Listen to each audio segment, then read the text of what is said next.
আসসালামু আলাইকুম ওয়া রাহমাতুল্লাহি ওয়া বারাকাতুহু। আমি এই মুহূর্তে হেফাজতে ইসলাম বাংলাদেশ ঢাকা মহানগরী কর্তৃক আয়োজিত আজকের ফ্রান্স দূতাবাস ঘেরাও উপলক্ষে আয়োজিত জমায়েত কর্মসূচির বাইতুল মোকাররম থেকে বলছি। আমার সঙ্গে হেফাজতে ইসলাম ঢাকা মহানগরীর শীর্ষ নেতৃবৃন্দ উপস্থিত রয়েছেন। আপনারা দেখছেন যে আমার পাশে আজকের ঘেরাও কর্মসূচির সংগ্রামী আহ্বায়ক, যে কর্মসূচি বাস্তবায়ন কমিটির সংগ্রামী আহ্বায়ক মাওলানা জুনায়েদুল হাবিব সাহেব আছেন বাংলাদেশের অন্যতম শীর্ষস্থানীয় আলেমে দ্বীন আল্লামা মুফতি মাহফুজুল হক সাহেব সহ অন্যান্য নেতৃবৃন্দ। এই মুহূর্তে আমরা ঢাকার বিভিন্ন প্রান্ত থেকে আমাদের কাছে সংবাদ আসছে। প্রতিটি পয়েন্টে পয়েন্টে আজকের ঘেরাও কর্মসূচিতে আগত ধর্মপ্রাণ মুসলমানদেরকে বাধা প্রদান করা হচ্ছে। ঢাকার প্রতিটি প্রবেশ পথে ব্যাপক বাধার সৃষ্টি করা হচ্ছে। হেফাজতের আজকের কর্মসূচিতে অংশগ্রহণ করতে আসা হাজার হাজার তৌহিদি জনতা পথে পথে তারা বাধার সম্মুখীন হচ্ছে। আমরা সকলের প্রতি, বিশেষ করে আইন শৃঙ্খলা রক্ষাকারী বাহিনীর প্রতি উদাত্ত আহ্বান জানাতে চাই যে ইনশাআল্লাহ আজকে আমরা অত্যন্ত শান্তিপূর্ণভাবে আমাদের এই ঘেরাও কর্মসূচি সম্পন্ন করার ব্যাপারে দৃঢ় প্রতিজ্ঞ। মানুষ যতই হোক না কেন ইনশাআল্লাহ আশা করি আমাদের পর্যাপ্ত প্রস্তুতি রয়েছে, বিপুল পরিমাণ ভলেন্টিয়ার রয়েছে। সব কিছু মিলিয়ে আমরা আশা করছি যে আমরা আমাদের কর্মসূচি শান্তিপূর্ণভাবে সুন্দরভাবে ফ্রান্সের দূতাবাস ঘেরাও করা হবে এবং শান্তি রক্ষা করা হবে ইনশাআল্লাহ।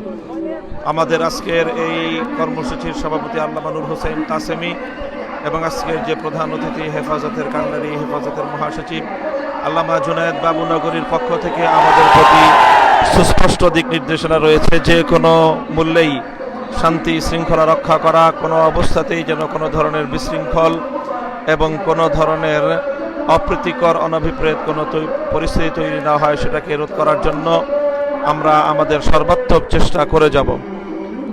কিন্তু সেক্ষেত্রে যদি আইন শৃঙ্খলা রক্ষাকারী বাহিনীর পক্ষ থেকে আমাদেরকে যথাযথ সহযোগিতা না করা হয়, বরং পরিস্থিতিকে উত্তেজিত করবার জন্য কোনো ধরনের কার্যক্রম পরিচালনা করা হয়, এর দায় কিন্তু হেফাজত নেতৃবৃন্দ নিবে না। এর দায় আইন শৃঙ্খলা রক্ষাকারী বাহিনীকে গ্রহণ করতে হবে। আমাদের এই বার্তার মাধ্যমে আমরা প্রশাসন এবং আইন শৃঙ্খলা রক্ষাকারী বাহিনীর ঊর্ধ্বতন কর্মকর্তাদেরকেও এই সংবাদ আমরা পৌঁছাতে চাচ্ছি যে বিভিন্ন জায়গায় এমন উত্তেজনাকর পরিস্থিতি তৈরি করার একটি পরিবেশের সংবাদ আমাদের কানে আসছে এবং আমরা এই ব্যাপার নিয়ে উদ্বেগ প্রকাশ করছি।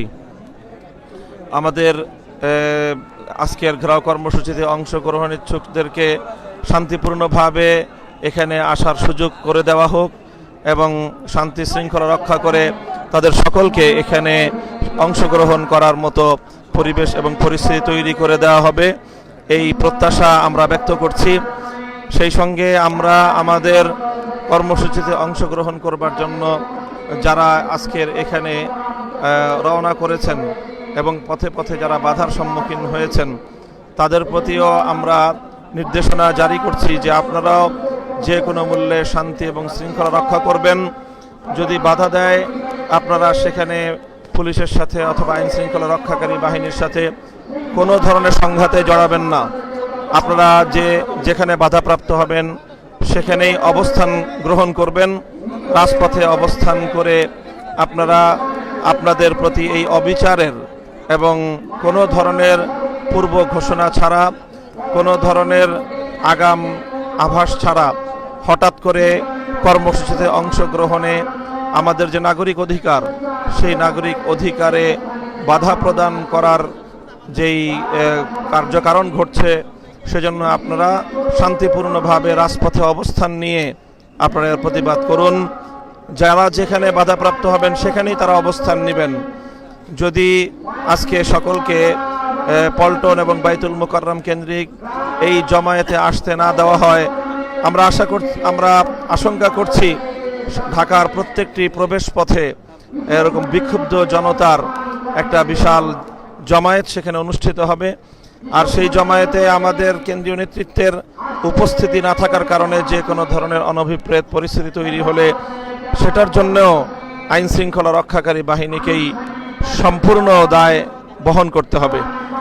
কাজেই আমরা আশা করব যে আমাদের এই বার্তার পরে এ বিষয়ে দ্রুত পদক্ষেপ গ্রহণ করা হবে এবং আমাদের জনশক্তিকে ঢাকার বিভিন্ন প্রান্ত থেকে ঢাকার মধ্যভাগ অর্থাৎ ঢাকার প্রাণকেন্দ্র পল্টন এবং বাইতুল মোকাররমের এই জমায়েতকে লক্ষ্য করে তাদেরকে আসবার জন্য পরিবেশ এবং অনুকূল অবস্থা তৈরি করে দেওয়া হবে।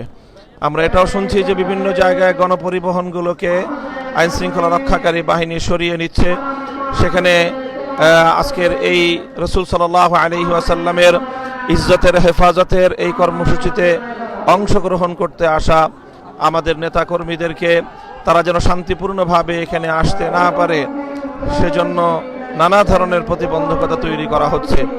আমরা আশা করব আইন শৃঙ্খলা রক্ষাকারী বাহিনী আমাদের সাথে যে প্রতিশ্রুতি তারা দিয়েছেন সম্পূর্ণ তারা রক্ষা করবেন এবং সব ধরনের সহযোগিতা তাদের কাছ থেকে আমরা পাব। তারা যদি আমাদেরকে দেয়া প্রতিশ্রুতি যথাযথ রক্ষা না করেন তাহলে যে কোনো ধরনের অনাকাঙ্ক্ষিত পরিস্থিতি তৈরি হতে পারে। কাজেই ইনশাআল্লাহ আমরা আশা করব যে আজকের এই ঘেরাও কর্মসূচিতে অংশগ্রহণ করতে আসা সকল নেতাকর্মীদেরকে যথাযথভাবে এখানে প্রোগ্রাম এবং কর্মসূচিতে অংশগ্রহণ করতে বাধা দিবেন না, যথাযথভাবে তাদেরকে আসবার সুযোগ করে দিবেন। এই বার্তা আমরা বাইতুল মোকাররম উত্তর গেট থেকে জমায়েতের স্থান থেকে আমরা এখানে প্রচার করলাম।